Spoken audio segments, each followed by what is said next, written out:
Hello, I'm going to read to you The Boxcar Children, Chapter 1. The Four Hungry Children. One warm night, four children stood in front of a bakery. No one knew them. No one knew where they had come from. It was a shorter page.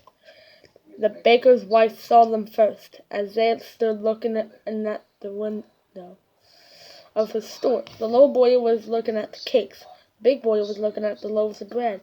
The two girls were looking at the cookies. Now the baker's wife did not like children.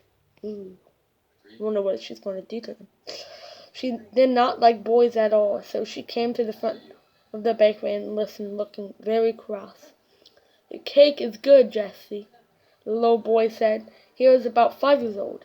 "Yes, Benny," said the big girl. "But bread is better for you, isn't it, Henry?" "Oh, yes," said Henry. "We must have some bread, and cake is not good for Benny and Violet."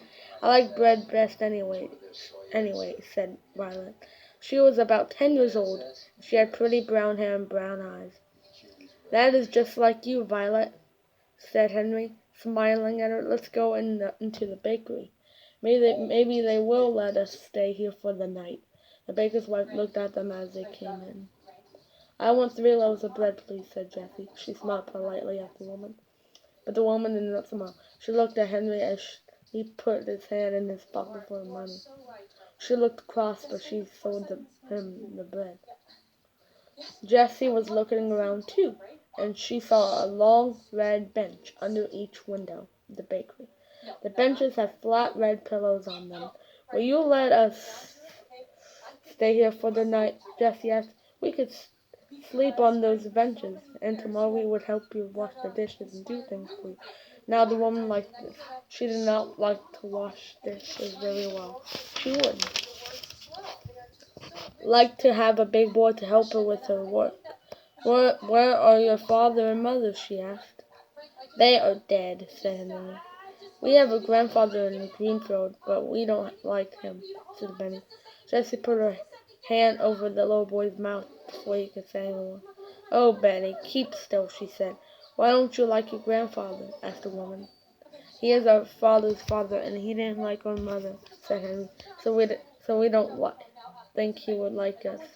We're afraid he would be mean to us."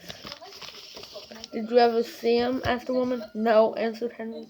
"Then why don't you think he would be mean to you?" asked the woman. "Well, he never came to see us," said Henry. "He doesn't like us at all." Where did you live before you came here?" asked the woman. But not one of the four would tell her. "Well, get along all right," said Jessie. "We want to stay here for only one night." "You may stay here tonight," said the woman at last. "And tomorrow we'll see what we can do." Henry thanked her politely. "We are all pretty tired and hungry," he said. The children sat down on the floor. Henry cut one of the loaves of bread into 4 pieces with his knife. The children began to eat. "Delicious," said Henry. "Well, I never," said the woman. She went into the next room and shut the door. "I'm glad she is gone," remarked Benny, eating. "She doesn't like us." "Shh, Benny," said Jessie. "She is good to let us sleep here." After supper, the children lay down on the red benches, and Violet and Benny soon went to sleep. But Jessie and Henry could hear the woman talking to the baker. She said, I'll keep the 3 older children.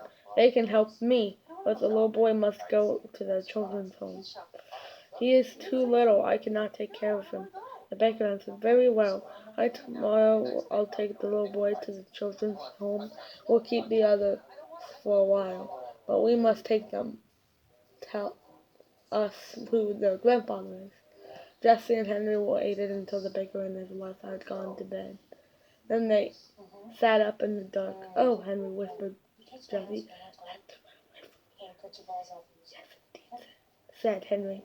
We'll never let Benny go or children's home." "Never?" "Never. We must be far away by morning, or they will find us. But we must not leave any of our things here." Jessie sat still, thinking. "Our clothes and a cake of soap and towels are in the big laundry bag," she said. "Violet has her little work bag. We have 2 loaves of bread left. Have you your knife The money? Yes, said Henry. I have almost $4. You must carry Benny, said Jessie. He will cry if we wake him up. But oh wait, Violet. Shh, Violet. Come. We are going to run away. If we don't run away, the baker will take Benny to a children's home in the morning. The little girl woke up at once. She sat up and rolled off the bench. She did not make any noise. What shall I do? She whispered softly. Carry this, said Jessie. She gave her the work bag. Jessie put the 2 loaves of bread into the laundry bag, and then she looked around the room. All right, she said to took Henry in his arms and carried him to the door of the bakery. Jessie took the laundry bag and opened the door very softly. All the children went out quietly. They did not say a word. Jessie shut the door, and then they all listened. Everything was very quiet, so the 4 children went down the street. And that's the end of this chapter. Bye.